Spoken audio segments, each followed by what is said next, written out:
Kashmir issue हो या कोई भी दूसरा इशू हो इंडिया के साथ, आप उस पे फिलहाल बात मत कीजिए, सिर्फ इकोनॉमी के ऊपर अपनी तवज्जो दीजिए। फायदा ही रहेगा, फकर हो सकता है कुछ मिल मिला ही जाए। मोदी जी वैसे भी दिल के बड़े अच्छे हैं, तो हो सकता है हमें कोई चावल आटा आलू शालू कुछ भिजवा ही दे।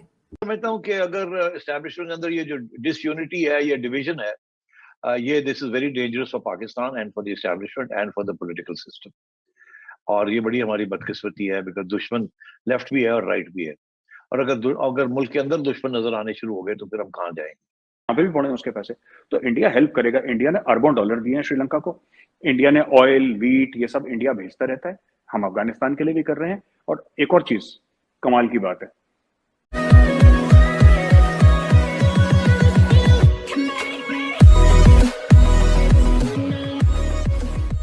नमस्कार दोस्तों। कई दिनों पहले, कुछ महीनों पहले मैंने मेजर गौरव आर्या को सुना था और वहाँ पर उन्होंने कहा था कि पाकिस्तान को आइडियली क्या करना चाहिए।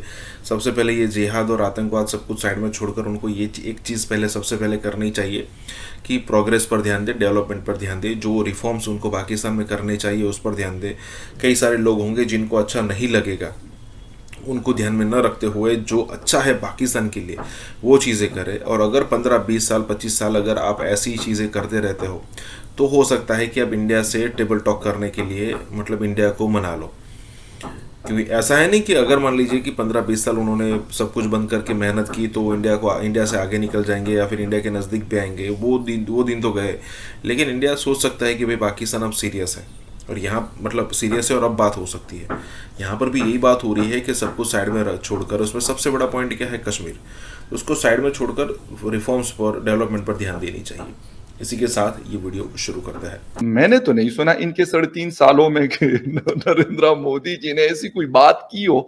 क्रिटिसिज्म वो करते होंगे लेकिन वो कभी नाम नहीं लेते। ना उन्होंने कभी जनरल बाजवा का नाम लिया है, ना हमारे प्राइम मिनिस्टर जो अब former prime minister Imran Khan साहब ने कभी उनका नाम लिया, ना किसी और का ऐसा नाम लिया है।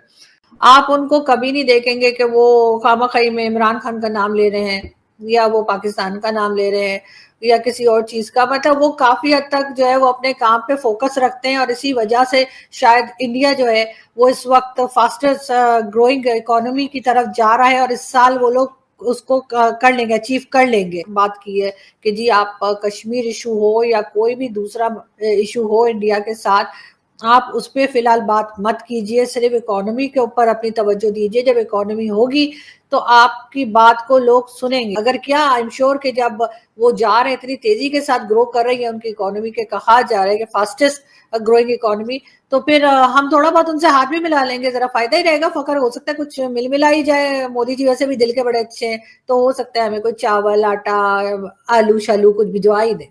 समझता हूँ कि अगर एस्टैब्लिशमेंट के अंदर ये जो डिसयूनिटी है, ये डिवीजन है, ये this is very dangerous for Pakistan and for the establishment and for the political system. हमें ये कहा गया कि यूनिटी ऑफ कमांड होती है। आज हमें यूनिटी ऑफ कमांड नजर नहीं आ रही और ये बड़ी हमारी बदकिस्मती है, बिकॉज दुश्मन लेफ्ट भी है और राइट भी है। और अगर मुल्क के अंदर दुश्मन नजर आने शुरू हो गए तो फिर हम कहाँ जाएंगे? तो ये क्या कर रही है एस्टैब्लिशमेंट इस वक्त फर्म डिसीजन जो है वो ना पीडीएम की है ना इमरान खान की। इस वक्त हमें इलेक्शन नहीं चाहिए, इस वक्त हमें स्टेबिलिटी चाहिए। जब तक आप इलेक्शन करवाएंगे उसी देर तक तो बहुत कुछ हो जाएगा। और शायद ये जो आप फैसले करवाना चाहते हैं केयरटेकर गवर्नमेंट से, ये शायद मंजूर भी ना हो आईएमएफ को। ये गवर्नमेंट तो आ रही है, जा रही है, अगली आएगी, पता नहीं इसके ऊपर दस्तखत मानेगी भी कि नहीं मानेगी, मगर उतनी देर में तो सर से पानी गुजर जाएगा। यहाँ पे भी पड़े उसके पैसे, तो इंडिया हेल्प करेगा। इंडिया ने अरबों डॉलर दिए हैं श्रीलंका को। इंडिया ने ऑयल, व्हीट, ये सब इंडिया भेजता रहता है। हम अफगानिस्तान के लिए भी कर रहे हैं। और एक और चीज कमाल की बात है, आप कभी किसी श्रीलंकन से पूछिएगा कि तुम्हारे यहां चाइना ने भी पैसे डाले और इंडिया ने भी पैसे डाले, फर्क क्या है?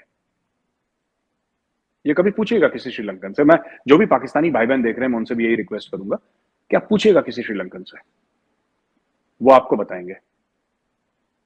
चाइनीज ने श्रीलंकन्स की गुर्दा कलेजी निकाल दी पैसा देके, ये बात सच है।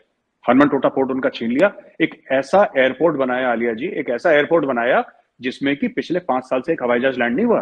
एक हुआ था डे 1 पे, जिस दिन इनॉग्रेशन हुआ था उस दिन के बाद हवाई जहाज कोई लैंड ही नहीं हुआ। हनुमान पोर्ट फेल, खत्म। तो बात ये, वी आर हेल्पिंग, हमारा नेबर है। श्रीलंका की मैं ये नहीं कह रहा कि पाकिस्तान और श्रीलंका के एक जैसे हाल है, मैं ये नहीं कह रहा, पर मैं कह रहा हूं कि उनकी सिचुएशन टॉप लेवल पे एक जैसी है। चाइनीज इन्वेस्टमेंट, करप्ट एलीट, ये प्रॉब्लम है। ठीक है, बात यह है कि ये हर जगह जहां पे भी चाइनीज इन्वेस्टमेंट करते हैं, ये हर समय छोटे मुल्कों में करते हैं। नहीं, इंडिया में भी इन्वेस्टमेंट है इनकी, ऐसी बात नहीं है, पर मैं कह रहा हूं कि जिनको ये लोन्स वगैरह देते हैं, जो पॉलिटिकली अनस्टेबल मुल्क हैं, जो साइज में छोटे हैं। अब स्टॉक मार्केट को देख लेना, जैसी बात आती है इलेक्शन की वो गिर जाता है।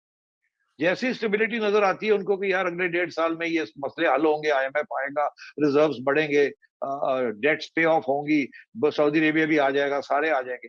हम तो वो चाहते हैं कि ये सारा जो क्राइसिस है ये खत्म हो। वो कैसे खत्म होगा अगर इस किस्म की पॉलिटिकल इंस्टेबिलिटी चलेगी? और पॉलिटिकल इंस्टेबिलिटी क्यों चल रही? क्योंकि एस्टैब्लिशमेंट अपना मौकफ साफ सुथरे तरीके के साथ नहीं पेश कर रही।